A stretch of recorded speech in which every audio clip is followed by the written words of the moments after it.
Hi and welcome to the Financial Fox Crypto Show. Today with us in the studio is widen, founder and CEO of Coin Intelligence, a data research and analysis platform for the crypto economy. On is an angel investor, a serial entrepreneur with more than 20 years of experience in the tech industry with a deep knowledge of cryptocurrency, blockchain application and data strategies. Ion. Hello.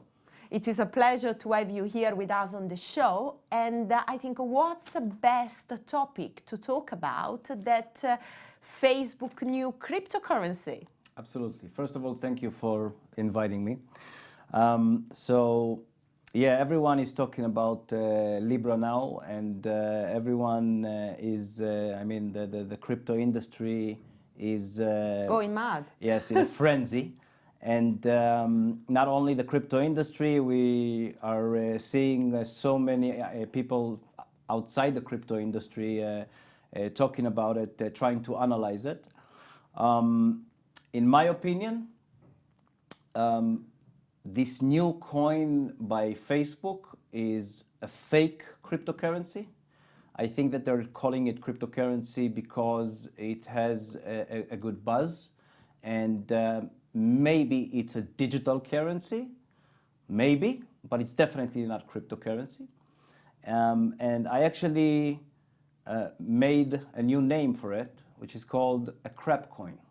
We all know that the industry calls the coins that have no value shit coins, and with face coin, I'm calling it crap coin because it might have value. We don't know yet, but it's definitely not a cryptocurrency. And the whole thing sounds and looks completely crappy. But obviously it goes against lots of principles of the crypto world. I mean, it's a centralized currency. And, am I going to help getting people into digital payment? But there is a big tech behind it. So this is probably why, most crypto people like you, they just don't like it. Exactly. The first problem is that it's centralized. The second problem, that no one trusts Facebook at the moment. So even if we would ignore the centralization for a second, after all the data fiascos that we had with Facebook, who can trust them? And now they want us to trust, so we'll trust them with our money. I mean, it doesn't get more than that. Do you think they learn anything from Cambridge Analytica? I think that they learned how to manipulate the market and the people better. And they learned from their mistakes, not in a good way, to try, and they don't really care about their users. They try to make it look like they care about the users. And I'll even say something else. I hear a lot of people saying that it's completely fine when Facebook is asking our data because they are allowing us to use the platform for free. And I say no. Maybe it was a good concept, the right concept, 10 years ago. Today, it's exactly the opposite. With blockchain and crypto, we were introduced to a new set of mind, to a new way of thinking. We don't need to pay for using a free platform. We need to be paid for using anything. We need to be rewarded for everything that we do. So if we're using a social media, we don't pay for the social media. We get rewarded for using the social media, because thanks to who Facebook is worth what it's worth? Thanks to the users. So why don't the users get to be a part of it? It's the same with social media platforms. It's the same with any kind of advertisement. It's the same as any kind of a mileage program or a reward program that we know. We should be able to collect the rewards on a daily basis. For example, you use some kind of a specific smartphone or a smartwatch. You need to be rewarded for it. Maybe you need to buy it and pay for it when you buy it. But after you get it, you need to be rewarded for the things that you do. And there's so many other examples for it. Now, put that aside, I think that another huge problem with this made-up crap coin is that Facebook did an alliance with the big corporates. They chose or they approached the leaders in every industry out there, like Vodafone, Uber, Visa, and so on.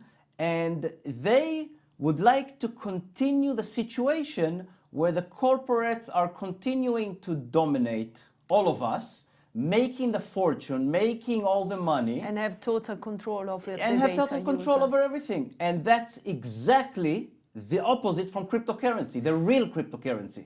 And also it brings a major problem about regulation. This is why in the US, as we were discussing before, they basically have been already stopped, you know. They were called out to stop the development. And in France, we've seen, I think it was the prime minister or one of the high-level positions in the government, calling out the central bank, the European Central Bank, to start investigating the matter. And I think that we are expecting to have a huge fight, which is actually very good for cryptocurrency, because now the governments will fight with Facebook, and the other corporates like Google and Amazon and eBay will all try to also join the game, and they will fight each other. And meanwhile, Bitcoin and the other real cryptocurrencies will rise. So it's great for us. Yeah, and it will also let more people to be familiar with digital payment and cryptocurrency. So this is basically the good point, let's say. Absolutely. I think that the positive side of all of this is that it will get so many people introduced to digital payments, new generation digital payments, and whenever they will be introduced to it, some of them will want to learn more about the real cryptos like Bitcoin and Ethereum and so on and so on. And also there is another point which is quite important, which is about financial inclusion. So obviously Facebook got a massive amount of users, around 2.7 billion, and most of them, they don't have a bank account, they are based, in emerging market. So the idea to build up a new payment for a new global economy with a different kind of institution or ways to make payment is something important that it probably has to change, and it will change very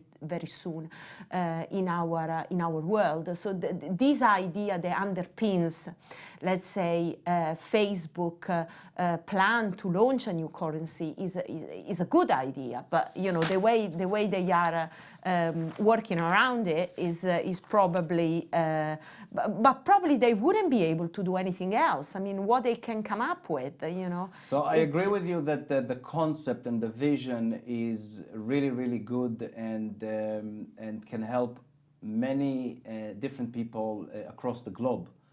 But we don't need this coin. We already got Bitcoin. Yeah. So why do we need it? I mean, everyone can use Bitcoin.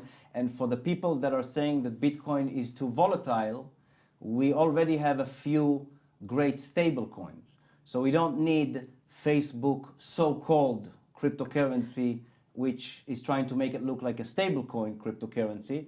We already have a few of them which are really good. So they could have just, for example, just implemented a wallet on their social platform. Exactly. To welcome different kind of currency, like Exactly. a multi-cryptocurrency platform. Exactly. There are so many coins, as we were saying before, with, they are pretty good. They have got quite a good liquidity.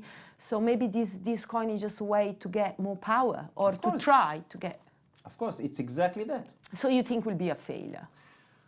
I don't know if it will be a failure. I do know that it's crap coin. Yes, and it's not going to be cryptocurrency, but I've seen people follow and get into things that are not the best for them, and that's how people are behaving sometimes.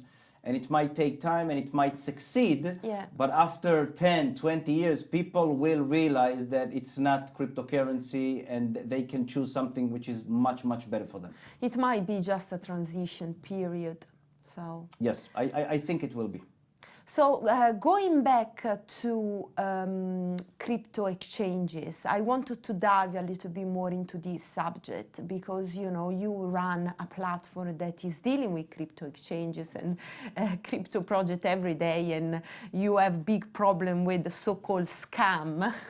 Absolutely, absolutely. So with regards to crypto exchanges, we decided at Cointelligence, at my company, to focus our due diligence efforts with regards to the crypto exchanges. And right now it's chaos. I mean, it's so similar to the chaos and the wild, wild west that we've seen with the ICOs 2-3 years ago, up until last year. With crypto exchanges, most of them are just doing whatever they want. Most of them, and when I say most of them, we found at least 80 to 85% of them are faking trading volume. And by faking trading volume, they get onto all the listing websites. And whenever they get to the top 10, top 20 positions on these listing websites, they get their revenues up by millions over millions on a monthly basis. And these websites just let them do it, and they don't care. Beside that, we've seen exchanges that are lying about different facts, that are misleading their users, misleading their investors. And something that we've seen that was the worst in our opinion is the fact that we rated almost 120 exchanges so far. By the way, there's about between 500 to 600, or maybe by now it's more than 600 exchanges. There's so many and new ones coming up every day. And by the amount that we saw that are not disclosing, that we found that are not disclosing the team behind the exchange is about half, even more than half of them. And when we approach them, we ask them again and again to disclose the team members. And they keep telling us, we're sorry, but that's our business. And I don't understand one thing. If you are into cryptocurrency and it's all about transparency and trust, how can you not disclose who's behind the exchange when some people are putting thousands, tens of thousands, even hundreds of thousands in that exchange? I would never put my money in an exchange that I don't know who's behind it. And if something goes wrong, I know who I can go to. And also another problem is about support, so customer service and being able to be there when somebody has a problem in withdrawing the money, and I think this is a real lack at the moment. I mean, yes. Myself, if I'm trading any cryptocurrency, I probably take a week before, to get some money out, and then they keep sending you email, this fail, and I think, if this is creating problem to me, which I'm kind of in the industry, I think, the massive problem they can create to somebody else that is not in the industry, and it would just say, you know what, I just go to my bank and it's much better. Exactly. So I would say two things about that. One is that a part of our exchanges rating system is all about customer service, user accessibility. Everyone is very focused on the different types of pairs on the exchange and what type of security it has against hacks and so on. And these things are really, really important to us as well. But we have to remember that there's also the customer service and the user accessibility. Now, what we do is really simple, actually. We create a few users on the exchange. A few of my team members are creating new users on the exchange, and they actually see the entire flow from the minute that you register on the exchange, the KYC AML procedure that you have to go through, if you have to go through. So on one hand, it needs to be solid and it needs to do the job, the work. But on the other hand, you don't want it to be too complicated. And like you said, you can waste days over days just going through that. And frustration. Exactly, and the frustration is so big. And especially with what you mentioned, the withdrawals is just awful. I mean, I'll give you one example of an exchange that we really, really think that they are one of the worst out there. They're called HIT B2C. HIT BTC. And these guys, not only they will not disclose the team behind it, we see dozens of complaints about the withdrawals every day on their social media profiles. And whenever they're being approached with these problems, they give you the same bullshit answers. And it just drives you crazy. How can these people continue to do it? And by the way, they're not new. I mean, they exist for years. So they can't even use the excuse of maybe they launched recently, which is not a good excuse in my opinion, but even that is not relevant for them. And the reason, there's two main reasons. One is they want to hold the funds. And the second reason is that they just don't care about the users. Now, again, this is cryptocurrency. That's what they need to care about more than anything else, the users. And another thing that I would like to mention is that we did see great exchanges. Yeah, this is what I wanted to ask. What will be your two best exchange? So I would say that the two best exchanges, and I don't have any business relationship with them, not at all. One of them is Gemini Exchange, and that is a US-based exchange regulated according to the New York regulators, which gives the exchange really, really high trust. And I'm not giving any advice to anyone to use that specific exchange, and I'm not taking any responsibility, obviously. But let's put it this way, I would be feeling safe with my money there. The second exchange is an Asian-based exchange called Liquid.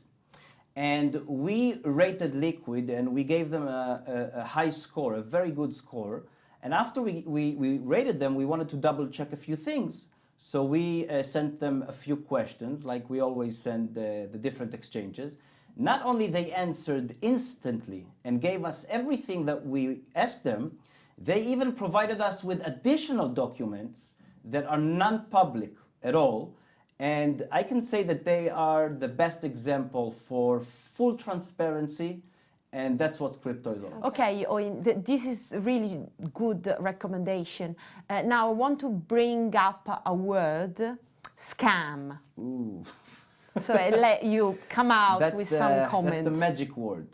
So since we started at Cointelligence, we found very, very quickly that one of the biggest problems in the industry are scammers, mini scammers, and scam enablers.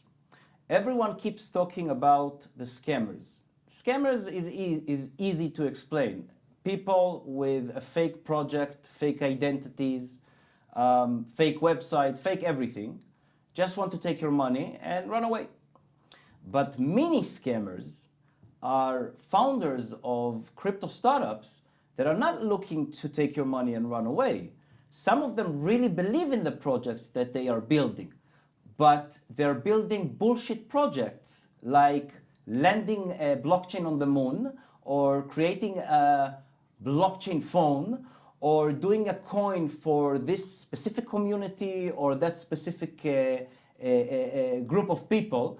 And these are shit coins and they are worth zero. They are just using the hype and the buzzword, or they used it mostly last year, about blockchain and crypto. And make more money themselves. Yes. So how do you spot these mini scammers? What are the questions that you ask them, and then So usually we are asking them for proof of investment. A lot of them are saying, yeah, we got an investment of 10 million, 20 million, 50 million. And when we ask them for proof, they say, sorry, we're not willing to give you any proof.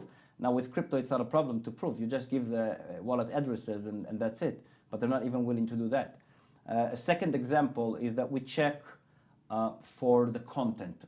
The content on the website, the content on the white paper. We found that whenever there's duplication of content, whenever the founders duplicated even one page from another project, it's a very big red sign. The third example that I will give you is the partners. The founders are adding partners to their website just because they want to, not real partners. It seems that whenever you go to a crypto event and you shake someone's hand, it's your official partner. So we've seen projects with Microsoft, Google, and IBM on their partners section.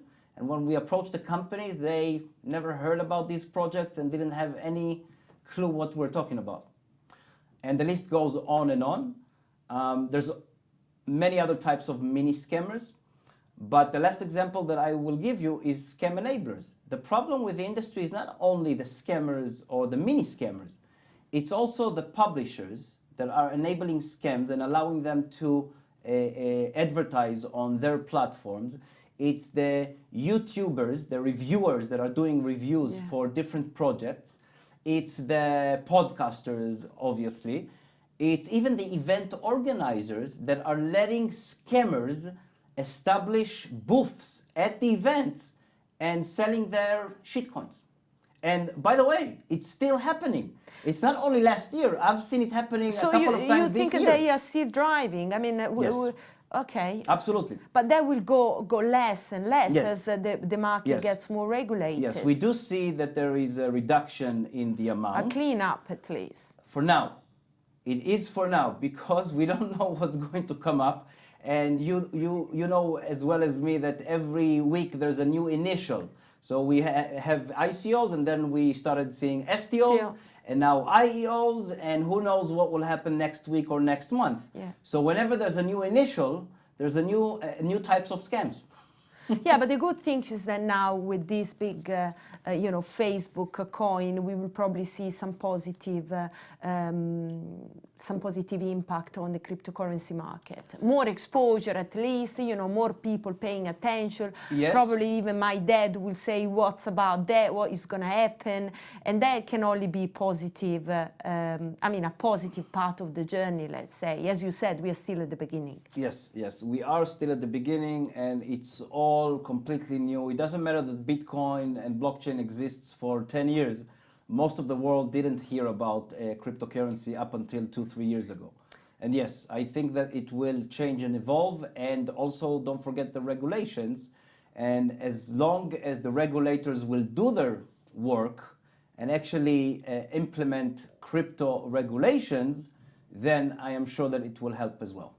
There is something else that just come up to my mind now. I mean, do you think there is anything to do with the manipulation? I mean, Facebook launching his own coin now, a possible hype again in the crypto market. Do you think it could be like market manipulation? I am sure there is market manipulation. I don't see any solution for it in the near time, in the near future, but I am sure that we will find the solutions in the upcoming years. Okay. But it does happen now. I mean, there is a lot of manipulation going on. There's still FOMO going on. Even with Facebook crap coin, people approached me yesterday asking me how do I buy it? I say, buy what? You can't even buy it yet. What are you talking about? He said, no, I have to get it. It created FOMO. Yeah, but it's just go and download the wallet. Well, anyway, I think, it will be interesting to see what is going to happen. I agree. Thank you so much, Owen, for being on our show today. And I look forward to have you back when you have more stuff to talk about and see how this crap coin is going to go. Thank you very much. This is everything from the Financial Fox. I see you next time.